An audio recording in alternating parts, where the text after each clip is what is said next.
ya mfowethu no sithe singakangeni ngisho ukungena nesayikhuluma naye ubhuti uMrozo ukuthi kufuneka iphusheke saye sakhanda ngisho ingoma specially ewukuphusha yona ilokhuzana igcwalisa uma sifika ngaphakathi kwanama complications nyana uAyanda Melans wathi asikwazi ukuthi sikwenze lokho through ngezimo ezithile akasichazele zona ukuthi asikwazi ukuthi siphushe igcwalisa ngoba vela ngazi noma mhlawumbe kondlela enisebenza ngayo yini nabo ephusheni so kwagcina kungasela lokhuzana ngake singasakwazanga basivalile impela ukuthi agcine ephusha uMroza indaba lokhuzana ngabe behlelile ngempela naye saye sakhanda ingoma special yokuncenxa futhi abantu ukuthi baye lapha yana kwayikuthi ke uAyanda Melans uyazivala ukuthi angeke sikwazi ukuthi sikwenze lokho.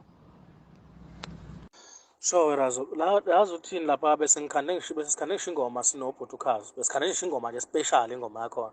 Singadlala ngisho manje sikusendele bese le ukuphusha bese sihlelele nje kudala from izolo namanje kuseni besihlelile.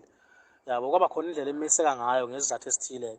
So bengeke ke nami ngiphushe ukuthi makwenzeke ngingazi ukuthi how come nami ngifike ngabuza ukuthi ngihleleni ngakusho ngihlelele base bethi cha lokho ngeke kulunge lokho yabo kube kanjalo angazi noma uyakuzwisisa na engikushoyo.